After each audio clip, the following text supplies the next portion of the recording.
Movie के start में हमें बताया जाता है कि कनाडा के पॉपुलेशन को कंट्रोल करने के लिए कनाडा के गवर्नमेंट ने एक से ज्यादा बेबी बर्थ पर पाबंदी लगा दी। यानी कोई भी दूसरे बेबी को बर्थ नहीं दे सकता था, चाहे उसका पहला बेबी मर भी जाए। और अब हम मूवी में एक कपल को देखते हैं जो कनाडा का बॉर्डर क्रॉस कर रहा था, क्योंकि वो सेकंड बेबी को बर्थ देने वाले थे जो कनाडा में अलाउ नहीं था। बॉर्डर पर एक अनाउंसमेंट होती है जिसमें कहा जाता है कि सारे अपने सामान के साथ इंस्पेक्शन ऑफिस तक आए, लेकिन जॉन की वाइफ वहां जाने से डर रही थी और उसने एक जैकेट भी पहना हुआ था, उससे उसकी फिजिकल अपीयरेंस छुपी हुई थी। अब ऑफिस के अंदर जाने पर वो देखते हैं कि वहाँ एक लड़की को अरेस्ट किया जा रहा था क्योंकि उसने गवर्नमेंट का पॉपुलेशन कंट्रोल रूल तोड़ा था। ये काम तो जॉन और उसकी वाइफ ने भी किया था। लोग अब चेकिंग करवाने के बाद वहाँ से जाने वाले थे, लेकिन तभी एक सोल्जर जॉन की वाइफ की जैकेट देख लेता है। इस तरह वो पकड़े जाते हैं। वहाँ पर सभी जगह अलार्म बजने लगता है। सभी सोल्जर्स इनको पकड़ने की कोशिश कर रहे थे, लेकिन वो लोग सोल्जर्स को मारते हुए बॉर्डर क्रॉस करने में कामयाब हो जाते हैं। लेकिन वो सोल्जर्स अभी भी उन दोनों के पीछे थे, इसीलिए जॉन अपनी वाइफ से कहता है कि वो आगे चली जाए। जॉन पीछे से इन सोल्जर्स को रोकेगा।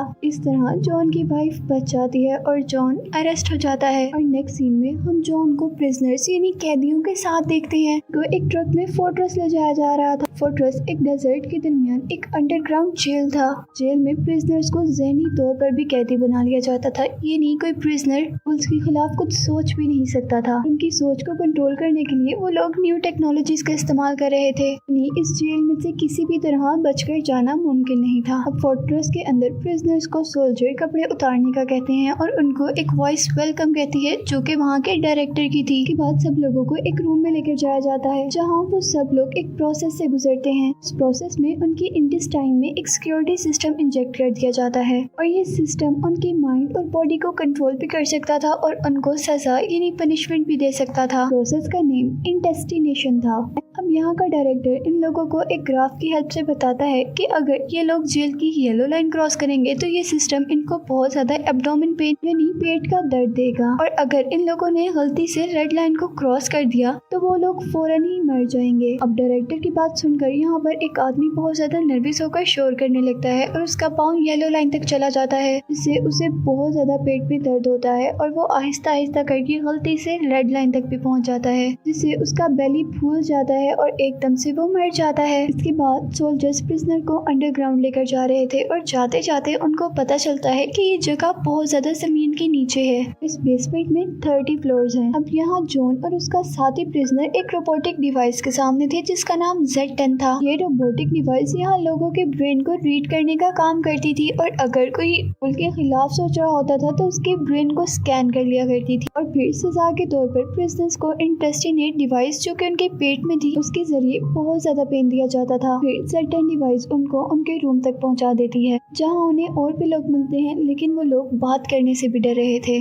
और फिर सोने से पहले एक प्रिजनर जॉन को बताता है कि तुम यहाँ पर ख्वाब मत देखना, और फिर रात को Z10 मशीन सभी प्रिजनर्स के ब्रेन को रीड करती है और उसे पता चलता है कि जॉन ख्वाब देख रहा है। Z10 मशीन जॉन के ब्रेन को रीड करती है जहाँ उन्हें पता चलता है कि वो अपनी वाइफ को ख्वाब में देख रहा है और ये ख्वाब Z10 कंप्यूटर के जरिए वहाँ का डायरेक्टर भी देख सकता था, जिसे देखकर वो डायरेक्टर जॉन को इंटेस्टिनेट डिवाइस जो कि उसके पेट में थी उसके जरिए बहुत ज्यादा पेन देता है। जॉन उस पेन से शाउट करता है और वहाँ पर सारे लोग उठ जाते हैं और फिर उन्हें वहाँ पर डायरेक्टर की आवाज सुनाई जाती है जहाँ पर जॉन को बताया जा रहा था कि यहाँ ख्वाब देखना मना है। नेक्स्ट डे हम सारे प्रिजनर्स को कंस्ट्रक्शन साइट पर देखते हैं जहाँ उन सबको काम करने के लिए लाया गया था। हाँ, एक प्रिजनर जॉन के साथ ही प्रिजनर जिसका नाम नैनो था उसे तंग कर रहा था। जॉन जाकर नैनो को उस आदमी से बचाता है और उस आदमी की पिटाई भी करता है। इस तरह उन दोनों के दरमियान में बहुत ज्यादा फाइट होती है और अब उस फाइट की वजह से हम उन तीनों यानी जॉन, नैनो और उस आदमी को एक बहुत छोटे से लेजर सेल में देखते हैं। यहाँ उनसे पूछा जा रहा था कि लड़ाई किसने शुरू की और इसकी वजह क्या थी। नैनो ये सब कुछ बताने से डर रहा था क्योंकि दूसरा आदमी उसे वार्न कर रहा था कि अगर उसने बताया तो उसके साथ बहुत बुरा होगा।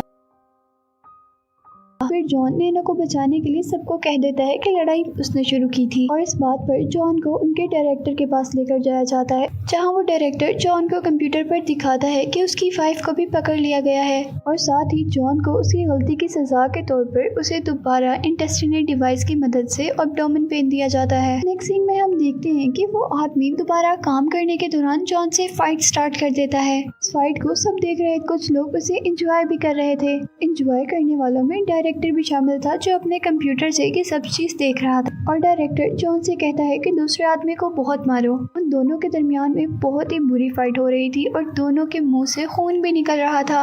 ये सब चीजें जॉन की वाइफ कैरन भी अपने फ्लोर से देख रही थी। जॉन उस आदमी को मारकर दूर गिराता है जहाँ से अब वो नीचे गिरने वाला था। डायरेक्टर जॉन से कहता है कि उस आदमी को नीचे गिराकर उसका काम खत्म कर दो, लेकिन जॉन ऐसा नहीं करता बल्कि उस आदमी की हेल्प करता है और उसे ऊपर लेकर आता है, जिससे डायरेक्टर को बहुत ज्यादा गुस्सा आता है और वो उस आदमी को इंटेस्टिनेट डिवाइस की हेल्प से खुद ही मार देता है। जॉन को सोल्जर्स डायरेक्टर की बात ना मानने पर एक मशीन से लटका देते हैं। जॉन को उसकी वाइफ से मिलवाया जाता है और फिर उस मशीन को चला दिया जाता है जो कॉन्टिन्यूसली सर्कुलर मोशन में मूव कर रही थी। यानी उस मशीन के अंदर जॉन घूम रहा था और इस मशीन में उसका दिमाग बिल्कुल खराब हो जाता है और वो सब कुछ भूल जाता है।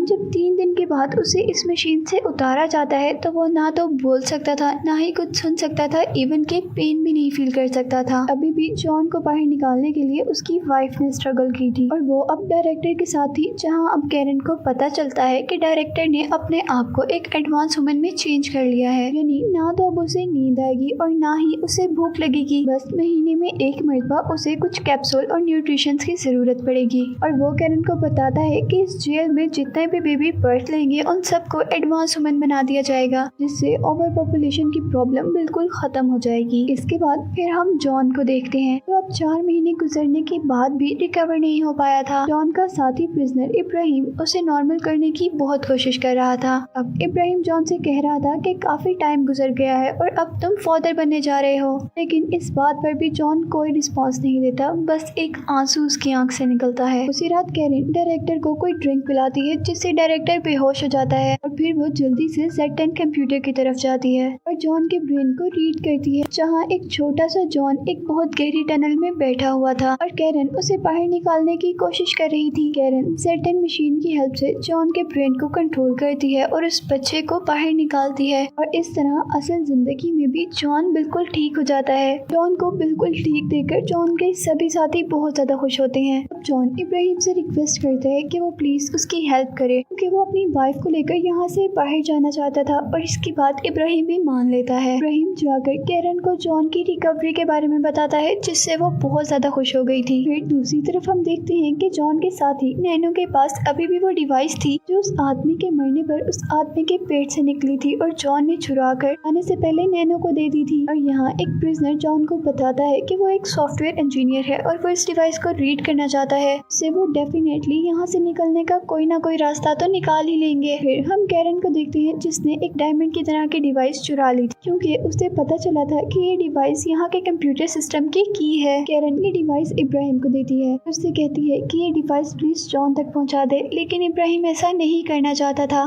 क्योंकि वो ऐसा करने से फंस सकता था। लेकिन इब्राहिम फिर भी ये सब करता है जॉन के लिए, क्योंकि वो इस डिवाइस के जरिए यहाँ से निकलने का रास्ता ढूंढ सकते थे।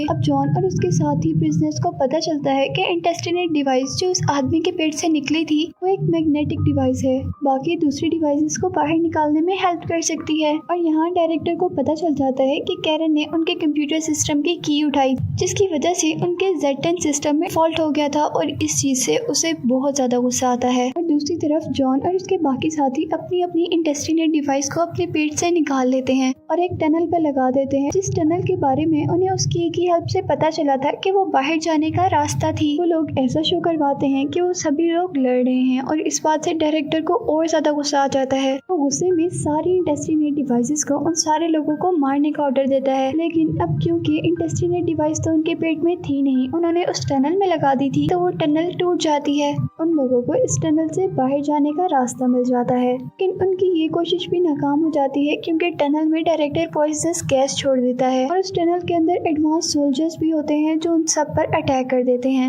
यहाँ प्लान के अकॉर्डिंग इब्राहिम कैरन को लेने आया था, लेकिन वहाँ उन्हें डायरेक्टर देख लेता है और गुस्से में डायरेक्टर इब्राहिम का गला दबाकर उसे वहीं पर मार देता है और वो कैरन को सजा देता है कि उसके बेबी को एक एडवांस वुमन में चेंज कर दिया जाए। यहाँ टनल के अंदर जॉन उन सोल्जर से लड़ता है क्योंकि जॉन खुद भी एक सोल्जर था। फिर वो उन्हीं सोल्जर्स की गन लेकर उन्हीं को मार देता है और एक लिफ्ट में आ जाता है जहाँ से वो लोग ऊपर की तरफ यानी अर्थ की सरफेस की तरफ जाने वाले थे। वे प्रिजनर्स उन लोगों को देखकर बहुत ज्यादा खुश थे क्योंकि वो पहले लोग थे जो यहाँ से बचकर जा रहे थे। जॉन डायरेक्टर के पास जाता है और उससे कैरन के बारे में पूछता है और फिर जॉन खुद ही कैरन को कंप्यूटर स्क्रीन पर देख लेता है जहाँ उसके बेबी को एडवांस वुमन बनाने की तैयारी की जा रही थी। जॉन डायरेक्टर से कहता है कि ये सब बंद कर दे, लेकिन वो ऐसा नहीं कर सकता था क्योंकि Z10 आउट ऑफ कंट्रोल था। जॉन डायरेक्टर को मारकर मेडिकल वार्ड का इलेक्ट्रिसिटी सिस्टम डिस्ट्रॉय कर देता है और जॉन के ये करने से सिक्योरिटी सिस्टम में भी कुछ खराबी आ जाती है। सभी लोग उस जेल से बाहर भागने लगते हैं। जॉन अपनी वाइफ और नैनो को लेकर वहाँ से बाहर आ जाता है और वो लोग उन्हीं की कार लेकर वहाँ से बहुत दूर चले जाते हैं।